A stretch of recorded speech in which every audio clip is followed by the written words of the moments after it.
우리나라의 선교사님들이 처음 왔을 때에 요즘 승합사 같은 큰 차를 타고 다녔습니다.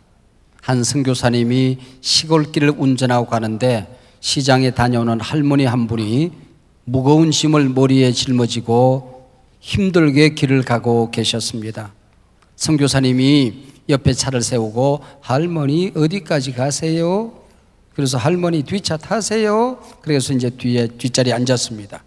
차에 타신 할머님이 뒷자리에 앉아서 무거운 짐을 머리에 이고 띠뚱거리면서 그대로 간단 말이에요. 할머니 짐 내려놓으세요. 그랬더니 아유 선교사 양반 나 혼자 탄 것도 미안한데 어떻게 짐까지 내려놓겠소 그러더랍니다. 우리가 인생을 살아가면서 나 혼자 짊어질 수 없는, 이고 갈 수 없는 무거운 짐들을 만나게 되지요. 그때 이 내 짐을 맡아줄 수 있는 분이 계시다고 한다면 얼마나 근사한 일이겠습니까? 오늘 본문에 그런 분이 계시다고 말씀하고 있습니다. 그분은 특별히 우리가 연약할 때에, 우리가 실수할 때에, 우리가 넘어져 있을 때에 도무지 내 힘으로 감당할 수 없는 인생의 장벽에 부딪혔을 때에 도우신다고 말씀하고 있습니다. 오늘 설교 제목이 연약해서 도우신다, 연약해서 도우신다라는 말씀입니다. 한번 따라하시기 바랍니다. 연약해서 도우신다. 우리 한국교회처럼 성령론에 관한 많은 이야기와 또 관심을 가진 교회도 많지는 않을 것입니다. 근데 우리 한국교회처럼 성령론에 관해서 성숙되지 못한 견해를 가진 교회도 또 그렇게 많지 않은 것 같습니다. 예수를 믿습니다. 구원을 얻었습니다. 근데 성령님의 역사를 제한하거나 성령님의 나타나심을 인정하지 않는 분들이 있는가 하면 또 지나친 열정이 있어서 성령 받는 것을 어떤 광신도가 되어서 설치야만이 성령 받는 사람인 양 착각하는 사람들이 많이 있더라고 하는 것이지요. 성령님은 인격자이시기 때문에 그분이 우리 가운데 오시면 우리는 지극히 정상적인 사람이 됩니다. 굉장히 인격적인 사람이 되죠. 상식적인 사람이 되죠. 악령은 신접한 사람을 보면은 자기 생각이 없어요. 심지어는 언어도 자기 말이 아니에요. 완전히 귀신에게 조정되어져서 인격 없는 삶을 살게 되는 것입니다. 우리 주 예수 그리스도를 증거하는 데에 성령님이 역사하신단 말이에요. 교회를 세우시고 교회를 통하여 역사하십니다. 이 신고의 66권이 성령의 영감에 의해서 기록이 되어졌잖아요. 마찬가지로 이 성령님은 이 말씀을 통하여 오늘 우리 가운데 역사를 하시는 것입니다. 그 성경에 보면은 성령님은 불과 같다 그랬습니다. 오늘 우리가 예배를 드리는데 불이 우리 가운데 임하게 되면은 찬송 한 곡을 불러도 기도 한 번을 해도 설교 한 번을 하고 말씀을 들어도 이게 가슴이 뜨거워져서 영혼이 뜨거워져서 우리가 예배하고 찬양할 수가 있는 거죠. 성령님은 물과 같다 그랬습니다. 여러분 이 세상 살아가다 보면은 먼지에 끼고 상처 입고 우리가 힘들고 지치지요. 그때에 성령님이 오셔서 우리의 영혼을 정결케 하시고 씻어주시고 치료하시는 것입니다. 성령님은 바람과 같아서 은사를 주시고 능력을 주시는 분이십니다. 온갖 근심과 염려를 날려버리는 분이시죠. 그분은 이슬과 같아서 우리에게 생명을 허락해 주시는 분이십니다. 비둘기처럼 임하여서 우리를 온유하게 만듭니다. 평안하게 만드시는 분, 그분이 성령님이시라고 하는 겁니다. 우리가 성경을 읽어보면 구약 성경은 삼위일체 하나님 가운데 성부 하나님이 주로 역사를 이끌어 가십니다. 복음서는 성자 하나님 예수님이 제자들과 함께 역사를 이끌어 가십니다. 오늘 교회 시대는 성령님이 오셔서 이 교회 시대를 이끌어 가신단 말이에요. 우리가 지금 이 땅을 살아가면서 성령을 모르고 우리가 신앙생활을 하고 성령님과 친해지지 않고 승리하는 삶을 산다는 것은 여간 어려운 일이 아닌 거죠. 성령님은 인격자이시지 어떤 파워, 능력이 아니란 말이에요. 벌레와 같은 인간이 성령님을 붙들어서 태산도 옮긴다는 사상과 벌레와 같은 인간이라도 성령님이 오셔서 나를 붙드시면 나를 이용하여 태산 같은 문제도 해결하신다고 믿는 믿음은 전혀 다른 것이라고 하는 것이지요. 내가 어떻게 하면 성령님에게 나 자신을 의탁할까? 성령님이 어떻게 하면 나를 쓰실 수 있을까? 마음껏 쓰시도록 나를 성령님께 맡겨드릴까 하는 것을 우리가 고민하고 생각을 해야 됩니다.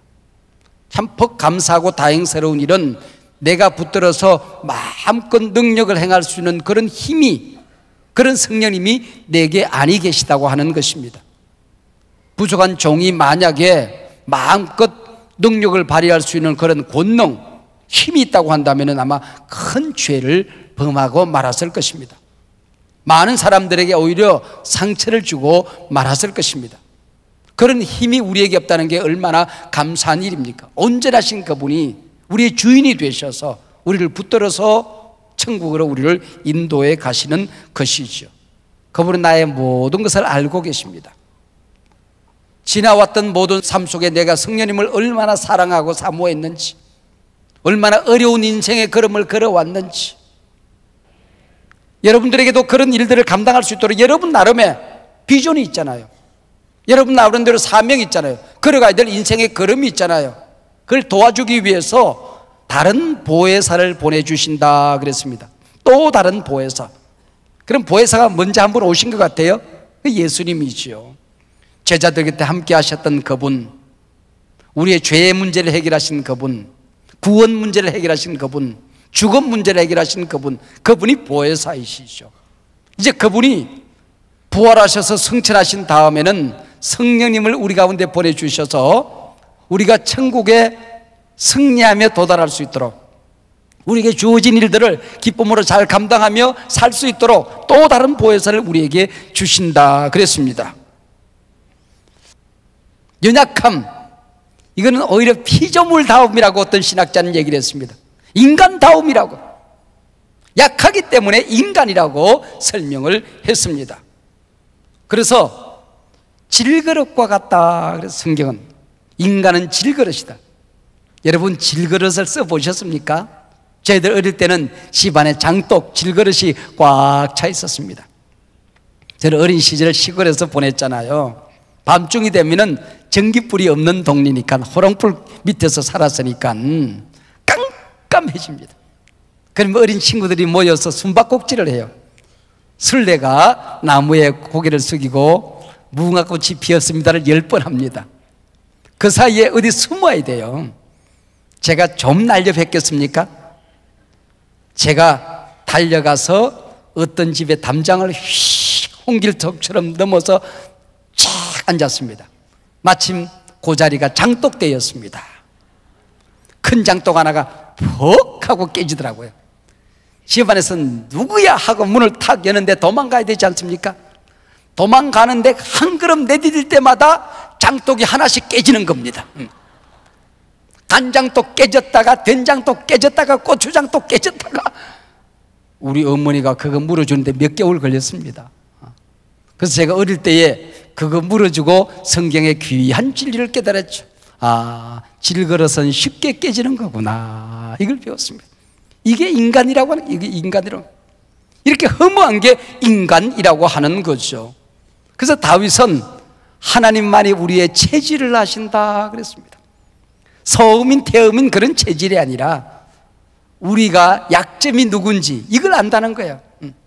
어떤 분은 기도를 많이 하는데 교만합니다. 교회 열심히 충성하는데 물질 헌신에는 노랭이가 되어 있습니다. 물질은 부지런히 드리는데 시간을 들이지 못합니다. 그만하면 괜찮다 싶은데 어느 생활이 다듬어 있지를 못합니다. 만사가 좋은데 그 사람 가면 옆에 사람에게 상처를 줍니다. 모든 사람에게 약점이 있어요. 어떤 사람은 돈에 약하고, 어떤 사람은 이성에 약하고, 어떤 사람은 명예에 약하고, 어떤 사람은 어느 생활이 다듬어지지 않고, 우리 모두는 연약한 존재라고 하는 것입니다. 주여, 우린 연약합니다. 주님이 안 도와주면 한순간도 서 있을 수가 없습니다, 그 얘기지요. 육체적으로도 우리 인간은 연약한 존재입니다. 연약한 존재입니다. 여러분, 조그마한 세균 하나가 탁 들어오면요, 그걸로 아무리 건강한 사람도 꽈당 하고 넘어집니다. 뭔가 바이러스가 하나, 새로운 바이러스가 지구에 펑 뜨면요, 온 지구 천지가 야단법석. 여러분, 이게 인간이에요. 제가 백마 마을에서 살았던 적이 있습니다. 거기서 살 때에 앞집에 어르신 할아버지 할머니가 계셔서 우리 집하고 친하게 지냈는데, 젊은 시절 꽤 잘 나가던 분이라서 돈 좀 굴리면서 사시는 분입니다. 할아버지가 연세가 드셨어요. 할머니가 외국에서 기가 막힌 약을 주문해서 그 할아버지에게 계속해서 아침 저녁으로 달에서 드렸던가 봐요. 기력이 회복되는가 싶었는데 1년쯤 드시더니 꽈당 쓰러졌어요. 그래서 병원에 간다고 가시더라고요. 못 돌아오셨어요. 갔더니 그 약 먹고 간이 다 녹아버린 겁니다. 체질에 안 맞았던 거예요. 진료는 의사에게, 약은 약사에게. 할아버지 체질을 할머니가 알 수가 없었던 거였죠.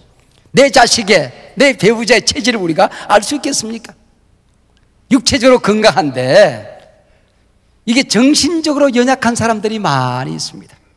눈짓 한 번에 상처받는 사람들, 말 한마디에 상처받은 사람들, 누군가 무시했을 때에, 나를 짓밟았을 때에 견딜 수 없는 고통 가운데 살아가는 연약한 정신적인, 정서적인 우리 장애인들이 참 많이 있습니다. 여러분, 똑똑한 사람일수록 정신적으로 오히려 연약해요.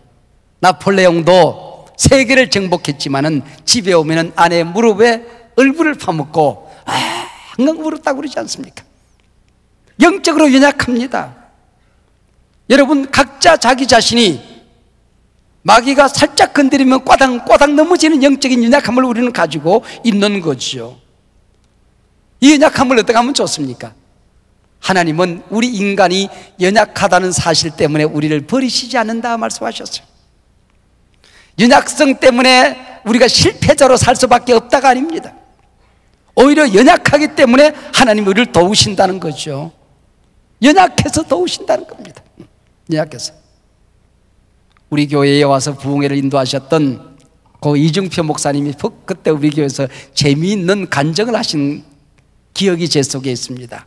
이분은 당대의 한국교회를 이끌어가는 정치 지도자들, 우리 교계 지도자들, 이 경제계와 문화계 지도자들 가만히 보니까 어릴 때에 큰 강물을 먹고 자란 사람이라는 거예요. 그 낙동강 강물을 먹고 자랐던 그 영남 지역의 인물들이, 큰 인물들이 많이 있더래요. 저 이북에서 내려오신 분들 가운데에 한경지 목사님 비롯하여 압록강, 두만강 물을 먹고 자란 분들이 많이 계시더라는 겁니다.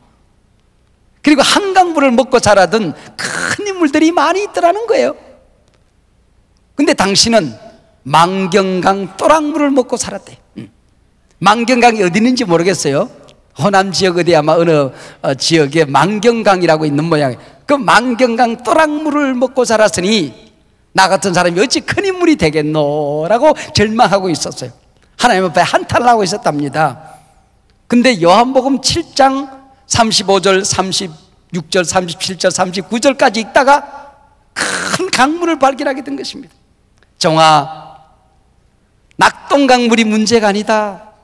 압록강물, 한강물이 문제가 아니다. 네 배에서 생수의 강이 흘러 넘치리라. 할렐루야. 야, 나는 내 배에서 가장 깊은 곳에서 저 밑바닥에 거대한 강물처럼 흐르는 생수의 강을 마시고 살 수 있으니 너는 큰 종이로다 하는 음성을 들었다. 여러분, 여러분이 약하기 때문에, 부모님이 도와주지 못했기 때문에, 빼기였기 때문에, 가진 것이었기 때문에, 배운 것이 적기 때문에 하나님 일을 하지 못할 것이라고 여러분 생각하지 마시기 바랍니다. 생수의 강이 흘러 넘치리라. 내가 너를 도우리라 그랬습니다. 내가 너를 도우리라. 이 도운다는 말은 참 재미있습니다. 신비한 단어입니다. 그 당시 헬라어에 이 도운다는, 하나님이 인간을 돕는다라는 도움의 단어가 없는 거예요. 그래서 이 성경 저자가 헬라어 세 단어를 합쳐서 한 단어를 만들었어요. 그게 순 안티람바노마이라는 단어입니다. 순이라고 하는 말은 그냥 동업, 한 덩어리가 되어서 함께 그런 뜻입니다. 안티라고 하는 말은 저 건너편에 저만큼 멀찍이 그런 얘기입니다. 람바노마이, 번쩍 들어 올린다, 그런 뜻이에요. 이 세 단어를 합쳐서 순 안티람바노마이, 그렇게 기록을 했습니다. 새로운 단어입니다. 여러분, 이런 거 한번 상상해 보세요. 인생의 걸음을 걸어가는데 내 앞을 꽉 가로막고 있는 큰 태산 같은 바위 같은 문제가 내 앞길을 딱 들어막고 있어요. 길이 잘 풀리고 인생의 걸음이 잘 열리는가 싶더니 저 건너편에 내 앞길을 가로막는 큰 장애물이 꽉 놀려 있어서 꼼짝할 수가 없어요. 도망갈 수도 없어요. 바로 이때 그 거대한 한 손이, 천지를 창조한 손이, 못해서 나를 빚어 만든 손이, 지금까지 그런 거를 인도한 그 손이 그 어마어마한 바위와 장애물과 태산을 번쩍 들어서 옮기니 사막에 길이 나고 사막에 강이 흘러넘치고 내 인생의 걸음에 길이 나더라. 할렐루야. 이게 순안티 람바노마입니다. 여러분, 육체적인 고통이 있습니까? 마음의 아픔이 있습니까? 영적인 연약함이 있습니까? 주신 환경, 사명, 조그마한 사업 짊어지고 가기가 벅차십니까? 하나님과 동업하시길 바랍니다. 장애물은 하나님이 옮겨주실 것입니다. 길이 없는 곳에 길을 내주실 것입니다. 여러분 인생에 강을 만들어 주실 것입니다. 수난틸람바노마이, 이 말은 현재형으로 되어 있어요. 과거에 도왔다 간증하는 게 아닙니다. 네가 열심히 살면 미래에 도와줄 것이다 약속이 아니에요. 이 순간에 여러분이 견뎌낼 수 없는 그 문제, 가정에서 일어나는 온갖 어려움들, 회사에서 외로워서 힘들어서 벅차서 견딜 수 없는 그 순간, 쓰러지고 넘어져서 일어날 수 없어서 팔과 다리에 힘이 빠진 그 순간, 꼼짝 달싹할 수 없는 그 순간, 순안틸람바노마이, 이 순간에 도우십니다. 이 자리에서 역사하십니다. 예배하는 이 자리에서 응답 받은 줄로 믿습니다. 일어나기 전에, 세상을 향하여 걸음을 내디디기 전에 하나님의 역사가 나타납니다. 순안틸람바노마이. 제가 토요일 새벽 늦은 시간까지 설교 준비를 하죠. 원고를 가슴에 부둥켜 안고 성경을 안고 씨름하다가 잠자리에 듭니다. 그러고도 꿈에서도 설교를 해요. 그리고 주일날이면 새벽 이런 시간에 일어납니다. 잠을 자는 둥 마는 둥 일어나지는 거예요. 저절로 일어나지는 거예요. 그럼 주섬주섬 또 서재로 가서 또 줄을 치고 동그라미를 하고 성경을 붙들고 씨름을 합니다. 그렇게 준비하고 이 자리에 섰는데 찬양대가 찬양하는 시간에는 하나님과 씨름을 합니다. 야곱처럼, 하나님, 저 강단에 나 혼자 올라가게 하면 안 돼요. 종이 하는 말이 사람의 말로 들리면 안 돼요. 종의 가슴에는 상처가 토해지면 안 돼요. 교인들을 힘들게 하는 메시지가 전해지면 안 돼요. 능력의 말씀이 선포되어야 돼요. 치료의 말씀이 선포되어야 돼요. 살리는 말씀이 선포되어야 돼요. 하나님의 음성으로 들려져야 돼요. 하나님, 저 강단에 하나님이 함께 서셔야 돼요. 그리고 씨름을 하고 하나님이, 종아, 내가 함께하니 이제 단에 서거라. 그러면 주먹 딱 쥐고 믿음으로 서는 거예요. 여러분, 우리가 찬양 가운데 성령이 함께 하시고 말씀 듣는 가운데 성령이 함께 하시면 그 찬양이 내 찬양이 되고 선포되는 말씀이 오늘 내 말씀, 레마의 말씀으로 우리에게 선포되어지는 것입니다. 내게 주시는 말씀으로 받아들이게 되는 것입니다. 능력의 말씀이 되는 것입니다. 치료의 말씀이 되는 것입니다. 우리 삶을 바꾸는 말씀으로 변화되어 선포되어지는 것입니다. 성령이 함께하게 될 때 도우시나니, 이 자리에서 도우신다는 거예요. 어떻게 도운다고요? 아니, 아파요 그러면 병 낫게 해주면 되잖아요. 근데 병만 낫고 더 큰 걸 잃어버리면 어떡하라고? 부도가 났어요. 돈 주면 되잖아. 근데 부도는 막았는데 영혼을 잃어버리면 어떡하나? 그래서 하나님께서는 어떻게 도와주시는 거 아니? 기도를 돕는다라고 말씀하고 있습니다. 왜요? 그래야만이 모든 것이 합력하여 선을 이루기 때문에. 할렐루야. 하나님을 사랑하는 자 곧 그 뜻대로 부르심을 입은 자들에게는 모든 것이 합력하여 선을 이루느니라. 기도를 통하여, 기도 안에 모든 것이 다 있으니까, 기도는 만사를 해결하니까 기도를 통하여 역사하신다고 말씀하고 있습니다. 성령이 오시지 않으면 우리가 빌 바를 알지 못한다 그랬습니다. 빌어야 되는데 빌어지지가 않는 거야. 너무 힘드니까, 자기 자신에게 실망을 해버리고 넘어져 있으니까, 상처가 너무 크니까, 문제가 너무 커서 기도가 안 되는 거야. 그러나 성령이 오시면은 기도할 힘을 주셔. 입은 열었는데 어떻게 기도할지를 몰라. 빌 바를 알지 못해. 근데 성령이 오면 내가 기도하는 것이 아니라 성령이 내 대신 기도하는 기도가 터져나오기 시작하는 것입니다. 그게 응답이 이미 이루어진 것입니다. 그때에 정말 내가 힘든 일을 만났을 때에, 인간의 극한 상황에 부딪혔을 때에 말할 수 없는 탄식으로 우리를 돕는다 그랬습니다. 이 말을 가지고 신학자들끼리 싸워요. 성령이 나를 위하여 탄식한다라고 주장하는 사람들이 있고, 성령이 탄식하거나 성령이 우리 가운데 탄식의 영을 주어서 기도자가 탄식하게 만든다라고 주장하는 사람이 있어요. 그거 싸우는데 논문이 몇 편이야. 우리 그 싸움에 끼어들지 말자고요. 지네들끼리 싸우게 내버려 두고, 제가 묵상하는 가운데에 분명히 성령님은 우리를 위하여 탄식하시는 분이십니다. 내게도 탄식의 영을 부어주셔서 기도할 때 탄식하며 기도하게 하는 것입니다. 이게 능력이, 이게 능력. 여러분, 우리가 기도할 때에 얼굴에 환한 웃음을 피우고, 얼굴을 하늘을 향하여 들고, 두 손을 높이 들고 찬양하면서 기뻐하면서 만면의 미소를 띠고 찬송하고 기도할 때도 있죠. 가끔. 그러나 대부분의 기도는 탄식의 기도예요. 가슴을 부둥켜 안고 방바닥에 무릎을 꿇고 의자를 집어 뜯으면서 말씀을 붙들고 쩔쩔매면서 얼굴을 찡그리고. 그래서요, 사람의 얼굴에는 속은 웃을 때 사용되어지는 근육이 17개가 있고, 찡그릴 때 쓰는 근육이 44개에서 60개 근육이 얼굴에 있다고 그래요. 하나님께서 찡그릴 일이 많다고 생각했던지 훨씬 더 많이 만들어서 그 얼굴을 찡그리면서 하나님과 씨름을 하고 탄식하게 하는 것입니다. 사랑하는 여러분, 여러분의 인생의 그런 가운데 어떤 어려움이 있습니까? 어떤 고통이 있습니까? 가장 행복했던 때가 언제인가? 가장 힘들었던 때가 언제인가 생각했더니 가장 어려울 때였습니다. 미친 듯이 전도하고 미친 듯이 설교하고 미친 듯이 기도하고 힘들어서 일어섰다가도 또 무릎을 꿇고 또 무릎을 꿇었던 그 개척 초기가 아니었나 하는 생각을 하게 돼요. 가장 행복했어, 가장 힘들었어, 가장 미친 듯이 살았던 것 같아요. 그때 정을 울린 찬송 하나가 있습니다. 나의 등 뒤에서 나를 도우시는 주 하는 찬송입니다. 입만 열리면 그 찬송을 불렀습니다.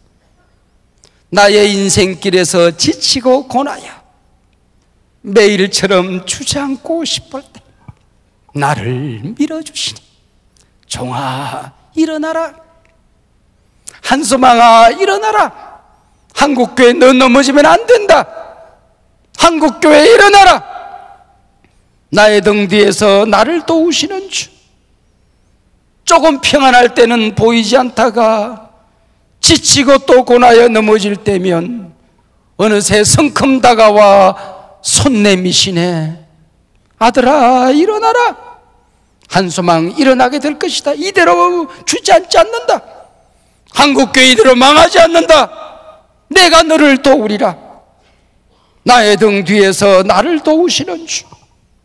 때때로 외로워서 힘들어서 뒤돌아보면 언제나 여전히 거기 계셨던 주님, 잔잔한 미소로 나를 바라보시며 일어나 또 가자, 또 힘내자 나를 재촉하시네. 영모야 일어나라, 한소망 일어나라, 한국교회 일어나라, 얘들아 일어나라. 내가 너를 도우리라.